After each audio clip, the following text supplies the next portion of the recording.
Good evening and welcome to 6 News. I'm Stephanie Bryant. The concealed carry law is now in full effect on KU's campus, and while multiple concerns have been voiced, one is fear of suicide rates increasing. 6 News' Rose Claire looked into those concerns and joins us live in the studio. Rose.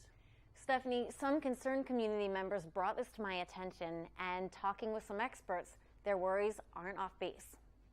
Monica Kurz of Lawrence's Headquarters Counseling Center says that while college can act as a protective factor against suicide, it can also create new pressures. The adjustment of not being at home anymore and living on your own for the first time.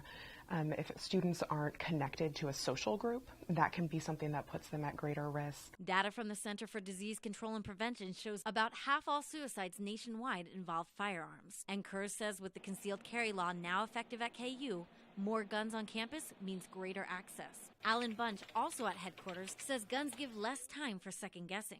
Once someone makes the decision to kill themselves, about 60% make their attempt within 15 minutes.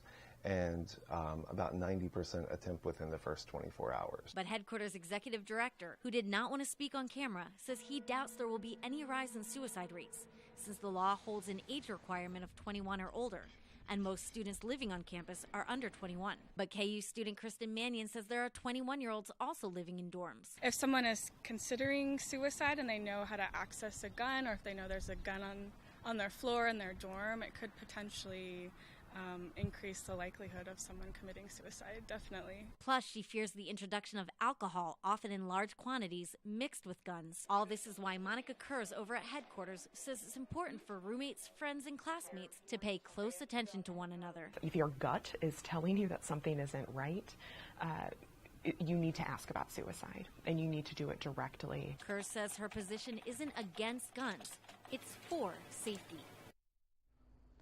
And I also reached out to KU, which has resources and centers available for suicide prevention on campus, but no one was available to speak with me on this. For 6 News, I'm Rose Claire. Stephanie. All right, thank you, Rose. And if you or a loved one is having suicidal thoughts, you can contact the Suicide Prevention Hotline, 785-841-2345. Also online, we'll have more resources to help.